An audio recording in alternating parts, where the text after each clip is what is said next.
하나님의 말씀 보겠습니다. 느헤미야 1장입니다. 구약성경 727쪽입니다.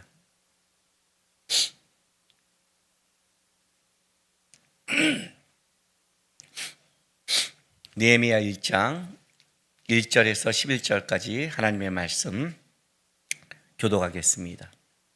하갈의 아들 느헤미야의 말이라. 아닥사스다 왕 제20년 기스로래 내가 수상궁에 있는데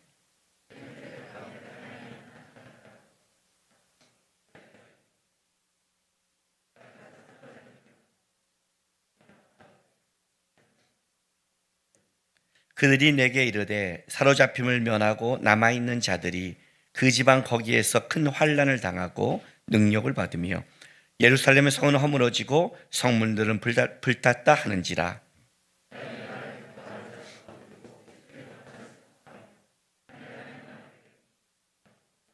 이르되 하늘의 하나님 여호와 크고 두려우신 하나님이여 주를 사랑하고 주의 계명을 지키는 자에게 언약을 지키시며 긍휼을 베푸시는 주여 간구하나이다.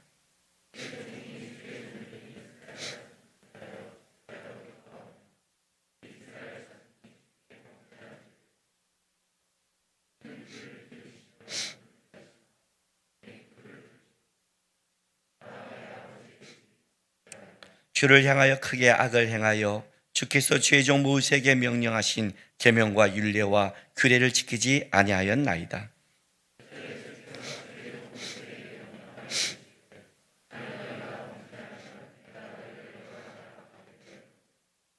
만일 내게로 돌아와 내 계명을 지켜 행하면 너희 쫓긴 자가 하늘 끝에 있을지라도 내가 거기서부터 그들을 모아 내 이름을 두려고 택한 곳에 돌아오게 하리라 하신 말씀을 이제 청하건대 기억하옵소서.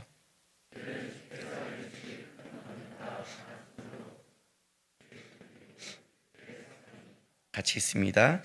주여 구하오니 귀를 기울이사 종의 기도와 주의 이름을 경외하기를 기뻐하는 종들의 기도를 들으시고 오늘 종이 형통하여 이 사람 앞에서 은혜를 입게 하옵소서 하였나니 그때 내가 왕의 술관원이 되었느니라.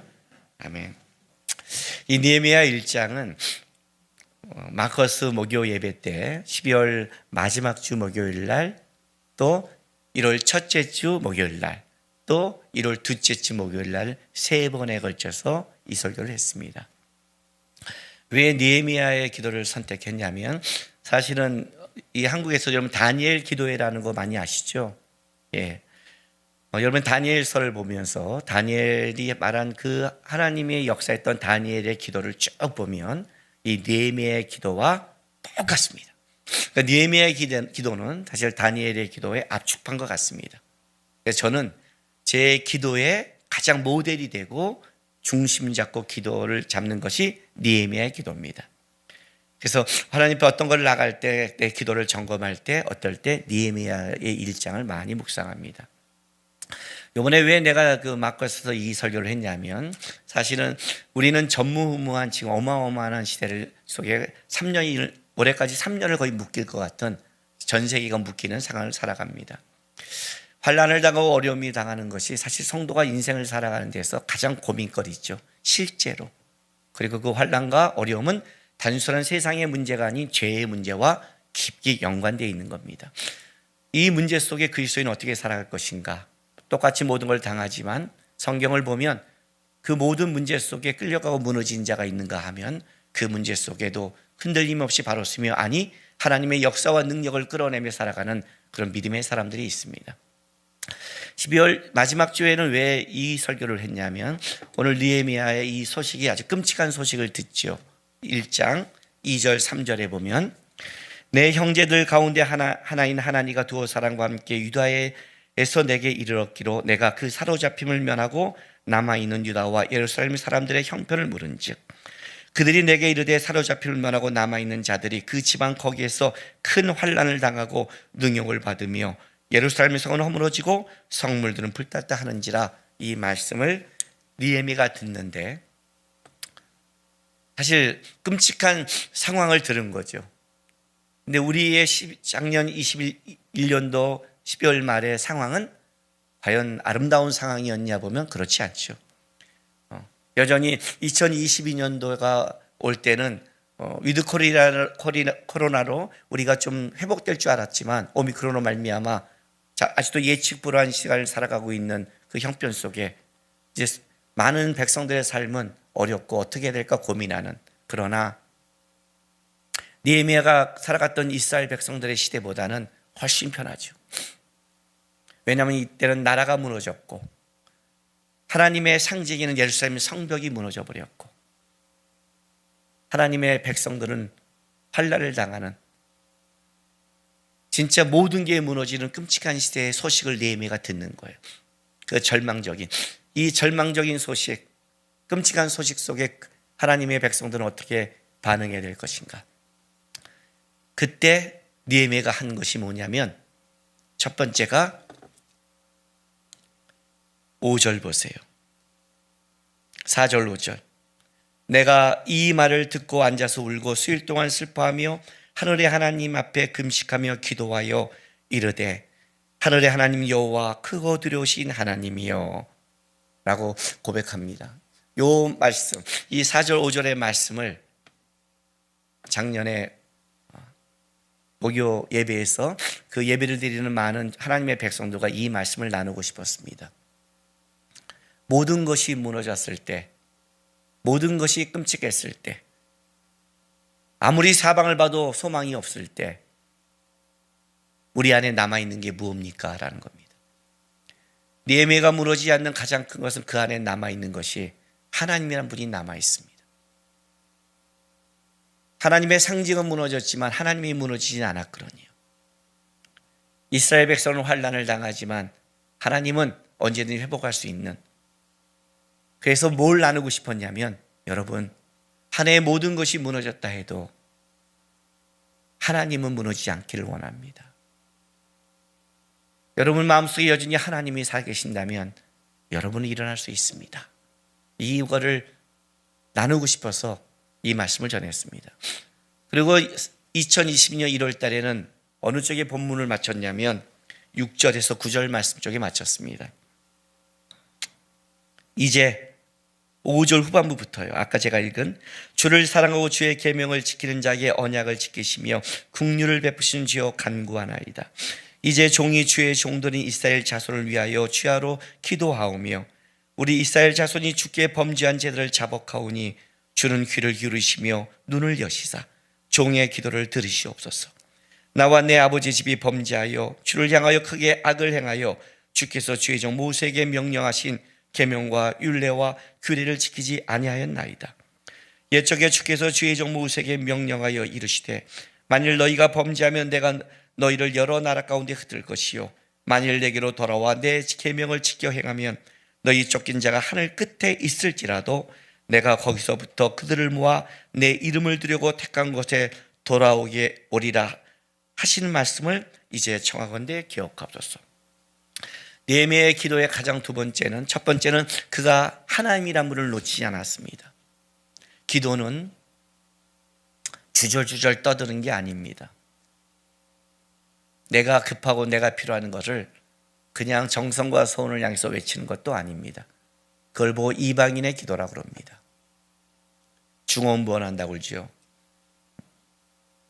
아무 자기가 생각 없이 외치는 것, 진짜 생각 없이 외쳤겠습니까? 기도하는 사람이? 아니죠. 자기 게 있었겠죠. 그러나 기도가 하나님과 대화라고 그런다면, 여러분이 누군가 대화한다면 상대방이 그 소리가 들릴 말을 해야 되는 거죠.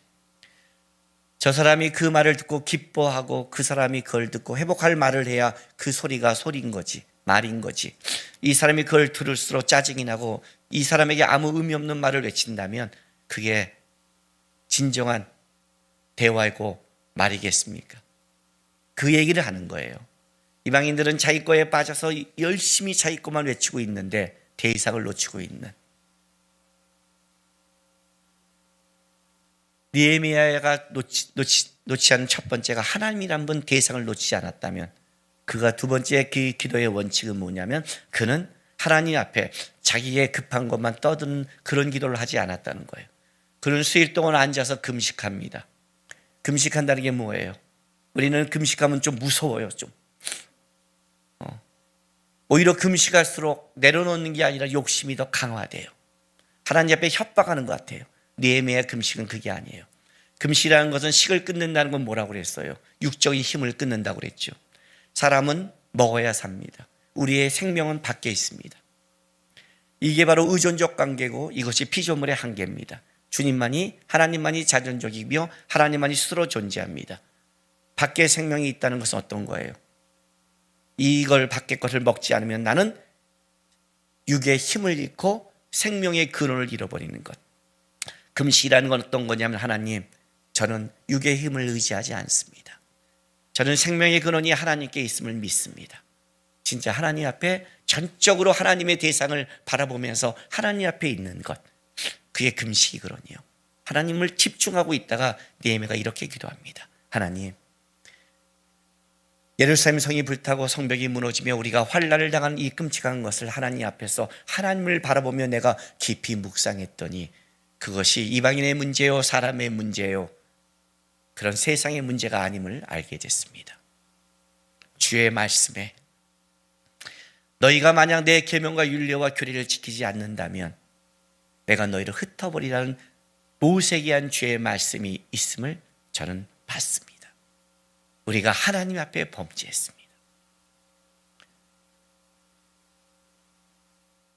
어떻게 하나님의 백성인데 이방인한테 이럴 수 있어야 하는 세상적인 관계가 아닌 우리가 하나님의 법도와 말씀을 무시했습니다.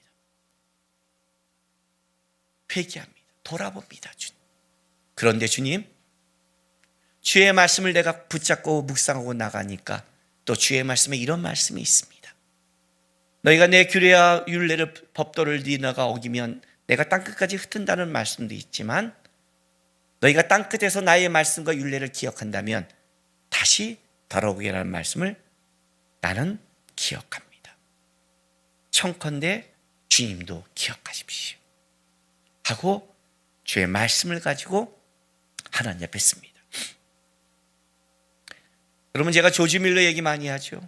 5만 번 이상 기도 응답을 받은 고아원의 아버지. 어떻게 당신은 그 많은 기도의 응답을 받았습니까? 할 때 조지 밀러의 비법이 기자에게 이렇게 말했다고 그랬죠. 저는 기도 제목이 생기면 곧장 하나님께 하지 않습니다. 말씀을 찾습니다. 그리고 그 말씀에 내가 기도한 내용이 있다면 저는 그 말씀을 의지하고 주 앞에 나갔고 주님은 주의 말씀에 약속한 것을 한 번도 어긴 적이 없습니다. 주의 말씀은 신실하다고. 느헤미야가 두 번째, 1월을 시작하는 하나님의 백성들에게 나누고 싶은 것, 여러분, 아무리 급하고 아무리 억울하고 세상이 불타버리는 끔찍함을 당해도 급한 대로 가지 마십시오. 급한 대로 가면 조급해지고 강팍 깨지고 죽습니다. 하나님의 말씀을 기억하십시오. 말씀을 붙들고 사십시오. 말씀에 따라 회개하고 말씀에 따라 기도한다면 하나님의 말씀이 1년 안에, 이 1년 동안 여러분 안에 살아계신 분을 증거할 겁니다. 그 마음을 가지고 이 말씀을 전했습니다. 그리고 1월 둘째 주에 이제 세 번째가 9절, 10절, 11절 말씀을 나누고 싶어 했습니다. 10절, 11절. 이들은 주께서 일찍이 큰 권능과 강한 손으로 구속하신 주의 종들이요 주의 백성이니이다. 주여 구하오니 귀를 기울이사 종의 기도와 주의 이름을 경외하기를 기뻐하는 종들의 기도를 들으시고 오늘 종이 형통하여 이 사람 앞에서 은혜를 잊게 하옵소 하였나니 그때 내가 왕의 술 관원이 되었느니라. 자, 내가 하나님을 기억합니다. 내가 하나님을 압니다. 그리고 내가 하나님의 말씀을 기억합니다. 그러니 들으십시오. 그러면 하나님이 들어야 되는 겁니까? 누가 김남근 목사를 알고 목사님이 이렇게 하면 이렇게 베푼다면서 온다면 내가 그 사람한테 그냥 해야 되는 겁니까? 아닌 거죠. 하나님의 마음을 결정적으로 움직이신 것, 그리고 하나님이 들어야 될 가장 큰 이유, 그게 무엇이냐? 느헤미야가 10절에 이렇게 말합니다. 주님, 내가 하나님을 기억하고 하나님의 말씀 주의 법도와 율례를 기억하며 주 앞에 나간 이렇게 기도하는 자가 누구인지를 주님 아십니까? 이들은 주께서 일찍이 큰 권능과 강한 수로 구속하신 주의 종들이요 주의 백성이니이다. 주님, 주께서 먼저 택한 백성입니다. 주님 좀 봐주십시오. 누가 기도하는지, 누가 주님 앞에 서 있는지, 누가 주님을 붙잡고 있는지, 그들은 일찍이 주께서 큰 권능으로 택하신 주의 종들이고 백성입니다. 주님, 바로 그들이 오늘 11절에 주여 구하오니 귀를 기울이사 종의 기도와 주의 이름을 경외하기를 기뻐하는 종들의 기도를 들으시고 오늘 종이 형통할 이 사람 앞에서 은혜를 잊게 하옵소서. 이해가 되세요? 이렇게 말하는 거예요. 하나님, 여기 있는 자가 누굽니까? 주께서 일찍이 택하신 주의 종들과 종들입니다. 함께 기도한 거죠. 교회에서 기도하는 기도의 힘의 위대함을 제가 얘기했죠. 나도 기도하면 하나님이 들어. 맞아요. 그러나 신앙은 개인적이지 않다고 그랬어요. 자기의 이익을 위하지 않아요. 하나님, 이들이 누굽니까? 여기가 어디입니까? 솔로몬이 한 것처럼 하나님, 이 성전이 그냥 성전입니까? 주의 이름을 둔 곳입니다. 주의 이름이 있고 이 성전을 향해 기도하는 자는 누굽니까? 주의 일찍이 주께서 택한 주의 백성들입니다. 그러니 주의 백성이 성전을 향한 기도를, 우리 하나님의 성전을 넘어 어느 것도 감당하지 못하지만 유일하게 하나님의 이름이 있는 곳이니 이곳에서 한 기도를 들으십시오. 느헤미야가 이 기도를 붙잡고 나갑니다. 마커스 예배자들에게 뭘 나누고 싶었냐면, 여러분이 누구인지를 잊지 마십시오. 여러분은 하나님의 자녀들입니다. 자녀는 특권이 있습니다. 제가 이거 예화하면서 어떤 예화를 들었냐면, 그날 마침 예화하는 날 우리 아이들이 저한테 카톡이 왔어요. 아빠, 10만 원만 보내주세요. 요번에 왜 이렇게 해서 제가 돈이 좀 더 필요해요 하고 보내줬어요. 그랬더니 어저께 하람이가 저한테 와서 이렇게 말해요. 목요 찬양 때 무슨 예화를 했길래 아빠 나한테 카톡 왔다고 애들이 난리야. 돈 주고 욕먹었어요. 돈 달려서 돈 줬는데 왜 그것까지 썼냐고 저한테 지랄해요. 자녀예요. 내 자식이라고요. 돈 달랄 권한이 있고, 아빠 그래도 그건 줘도 좀 날 세워야지 말할 권한이 있어요. 하나님 붙잡고 사십시오. 여러분 주의 백성입니다. 잊지 마십시오. 그래도 올 한 해, 작년 말부터 올 한 해 뭘 나누고 싶었냐면, 세상이 무너지고 올해 안에 끔찍하게 보인다 할 때도 절대 세상과 상황을 보지 마라. 세상과 상황을 보면 무너진다. 하나님을 봐라. 주의 말씀을 기억하고 여러분이 주의 백성임을 잊지 않고 살아간다면 은혜가 있을 거라고 말씀을 나눴습니다. 그런데 오늘은 여러분과 제가 뭘 나누고 싶냐면, 이 말씀을 3주 동안 마가에서 묵상하면서 갔는데 이 말씀이 제 안에 계속 남았습니다. 어떤 점이 남았냐면 이런 점이 남았어요. 하나님 기억하고 말씀을 알고 내가 주의 백성임을 알면 이렇게 살아갈 수 있을까? 오늘 제가 여기 제일 마지막에 느헤미야가 한 말이 마음에 걸렸습니다. 11절. 그때, 끝절만 보세요. 그때, 맨. 자, 다 같이 할까요? 시작. 그때 내가 왕의 술관원이 되었느니라. 사실 이거는 달아도 되고 안 달아도 되는 문제죠. 그게 뭘 그렇게 중요하겠어요, 그죠? 근데 이게 제 안에 남았어요. 술관원, 보통 주의가 아닙니다. 왕의 술을 관리할 뿐만 아니라 왕에게 술을 따르는, 줄 수 있는 권한이 있는 자입니다. 더 나아가 그의 음식을 관리하고 침상을 관리합니다. 그러기에 그의 직분은 단순히 음식과 침실을 관리하는 서빙하는 직분을 넘어서서 왕의 경호까지 맡아야 되는 막중한 직무입니다. 고위 관리입니다. 그리고 왕을 만약에 독살한다면 가장 가까이서 할 수 있는 왕의 신임을 전폭적으로 얻는 자가 맡을 수 있습니다. 이걸 내려놓을 수 있었을까? 예루살렘 성벽은 무너졌고 불타버렸고 환란을 당하는 그곳에 갈 수 있을까? 독일의 유명한 목사이고 신학자인 보네퍼를 우리가 존경하는 가장 큰 이유는 그의 신학이 아닌 그의 삶이었습니다. 독일이 나치로 말미암았을 때 그가 미국에서 편안한 삶을 살 수 있음에도 불구하고 그가 독일로 들어갑니다. 다 사람들이 말립니다. 가면 죽습니다.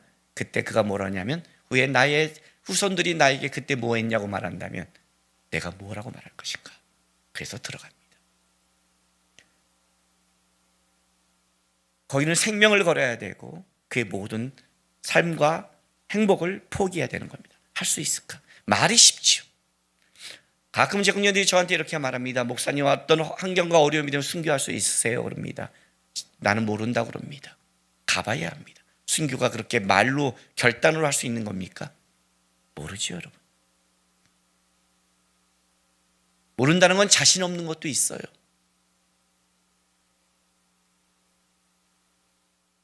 자신 없어요, 진짜. 그걸 어떻게 내 힘으로 해요? 그래서 존경하는 거예요. 갈 수 있을까? 어마어마한 직분인데 그의 자녀부터 진짜 그 시대에 부귀 영화를 누릴 수 있는 이 직분을 내려놓고 그 환란 속에 들어가 고난을 받을 수 있을까? 느헤미야는 왜 갔을까? 이게 제 마지막에 남은 질문이었어요. 근데 느헤미야가 이런 말을 해요. 여기에 5절 보세요. 4절 5절. 내가 이 말을 듣고 앉아 울고 수일 동안 슬퍼하며 하나님 앞에 금식하고 기도하여. 슬퍼하고 수일 동안 울어요. 왜 울었을까요? 5절에 이르되 하늘의 하나님 여호와 크고 두려우신 하나님이여 주를 사랑하고 주의 계명을 지키는 자에게. 제 눈에 들어오면 주를 사랑하고 계명을 지키는 자예요. 어떤 말씀이 떠올랐냐면 요한복음 14장 신약성경 172쪽 말씀, 이 말씀을 듣는데 예수님의 말씀이 확 떠올랐어요. 요한복음 14장 14, 15절. 내 이름으로 무엇인지 내게 구하면 내가 행하리라. 우리는 여기 온 눈이 팍 꽂혀 있죠, 그죠? 너희가 나를 사랑하면 나의 계명을 지키리라. 너희가 나를 사랑하면. 21절부터 24절 보세요. 나의 계명을 지키는 자라야 나를 사랑하는 자니 나를 사랑하는 자는 내 아버지께 사랑을 받을 것이요 나도 그를 사랑하여 그에게 나타내리라. 가롯인 아닌 유다가 이르되 주여 어찌하여 자기를 우리에게 나타내시고 세상에는 아니하려 하시나이까. 예수께서 대답해 이르시되 사람이 나를 사랑하면 내 말을 지키리니 내 아버지께서 그를 사랑하실 것이요 우리가 그에게 가서 거처를 그와 함께 하리라. 나를 사랑하지 아니하는 자는 내 말을 지키지 아니하나니 너희가 듣는 말은 내 말이 아니요 나를 보내신 아버지의 말씀이라. 어찌하여 세상에는 안 합니까? 세상에 드러내면 쫓아가고 드러내지 않으면 아닌 겁니까? 세상에서 영광을 주면 쫓아가고 아니면 아는 겁니까?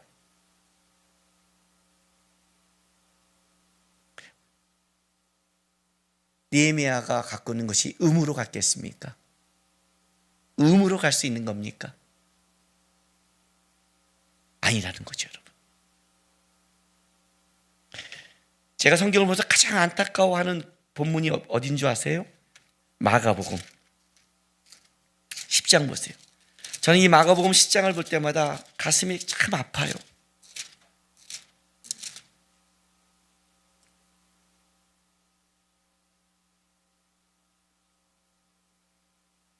(20절) 자, 17절에 이렇게 말하죠. 예수께서 길에 나가실 때 한 사람이 달려와 꿇어앉아 묻자오되 선한 선생님이여 내가 무엇을 하여 영생을 얻으리까? 우리가 이 부자 청년의 고백을 아시죠? 20절 보세요. 그가 여짜오되 선생님이여 이것은 내가 어릴 때부터 다 지켰나이다. 예수님이 말했거든요. 살인하지 말라, 간음하지 말라, 도둑질하지 말라, 거짓 증언하지 말라, 속여 빼앗지 말라, 내 부모를 공경하라. 이런 계명을 안 하니 지키라 했더니 내가 다 지켰다고 그래요. 자, 예수님이 21절에 이렇게 말합니다. 예수께서 그를 보시고 사랑하사 이르시되 내가 아직도 한 가지 부족한 것이 있으니 가서 내게 있는 것을 다 팔아 가난한 자들에게 주라. 그리하면 하늘에서 보화가 내게 있으리라. 그리고 와서 나를 따르라 하시니 그 사람이 재물이 많은 거로 이 말씀으로 인하여 슬픈 기색을 띠고 근심하여 가니라. 여러분, 이 사람이 재물이 많아서 더 갔겠습니까? 그러면 재물이 많은 사람들은 다 예수님을 안 따라갑니까? 아니죠. 세리장 삭개오를 아시잖아요. 엄청난 재물의 소유자. 세리도 그 당시 엄청난 부자인데 세리장은 어마어마하거든요.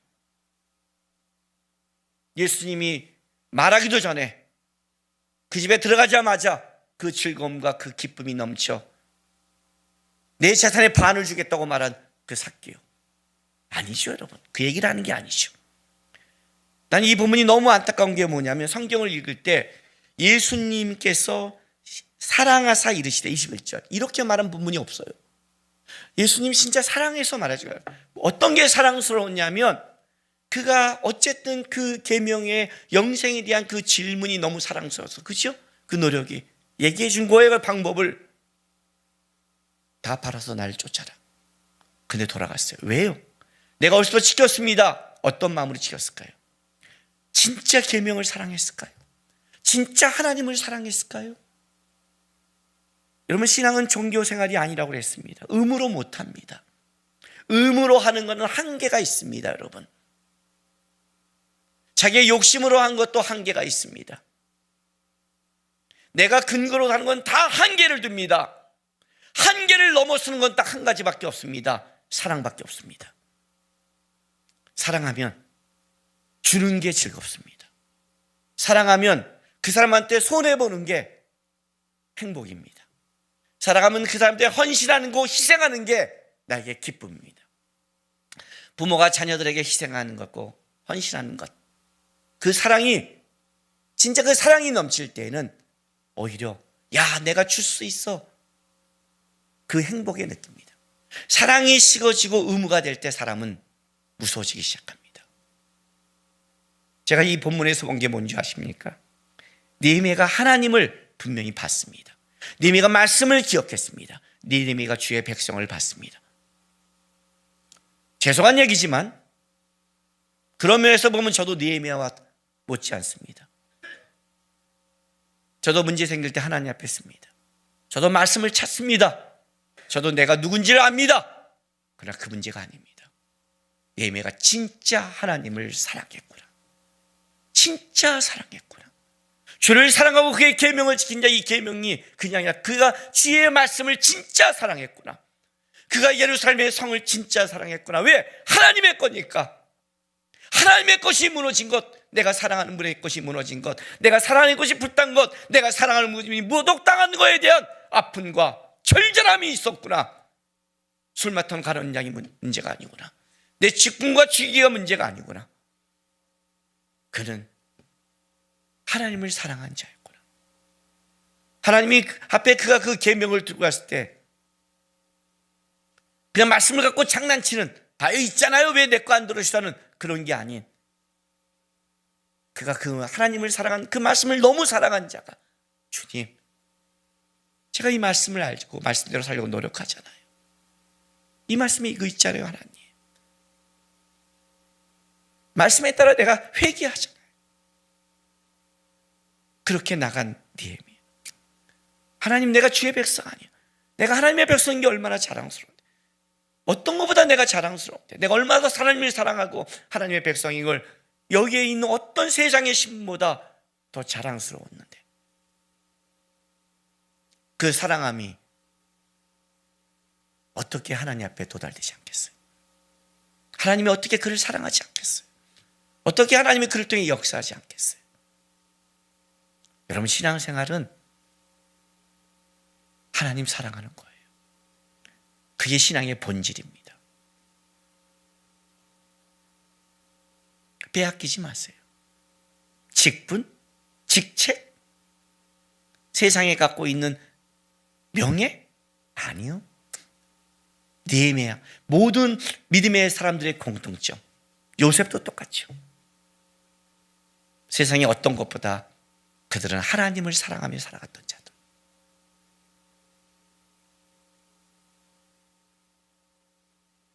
하나님 사랑하는 마음을 지키면 여러분 마음 안에 회복이 있습니다. 하나님의 사랑이 식어지고 의무가 되면 강팍해집니다. 사랑하는 사람이 주는 것은 어쩔 줄 몰라 하는 마음이지 강팍하지 않습니다. 사랑하지 않고 줘야 될 때는 강팍함이 생깁니다. 하나님의 봉사, 모든 것, 자기 생각, 자기 것 돌아가는 것은 사실은 사랑이 식어지고 마음이 강팍한 데서 벌어지는 시절입니다. 이렇게 말하니까 나는 화도 못 내고 나는 어떤 데 정확히 말도 못해, 그걸 말하는 게 아닙니다. 부모가 자식을 혼낼 때는 매도들고 무섭게 때리지만 강팍하지 않습니다. 때리고 나서 가슴이 아픈데 때린 이유가 아픈 게 아니라 시간이 흘러도 아픕니다. 아이들이 제대로 이렇게 못 자랄 것 같으면 과거에 그때 우리가 너무 사랑하지 않았나? 너무 내가 혼냈나? 내가 무서웠나까지 돌아가는 것이 부모의 심정입니다. 무슨 말이냐면 화낼 수 있고 때릴 수 있는데 절대 강팍하지 않습니다. 사랑이 있으면. 그 얘기를 하는 겁니다. 교회 왜 오십니까? 말씀 예보고 예배해야 하십니까? 의무로 하십니까? 불쌍한 사람 되지 마십시오.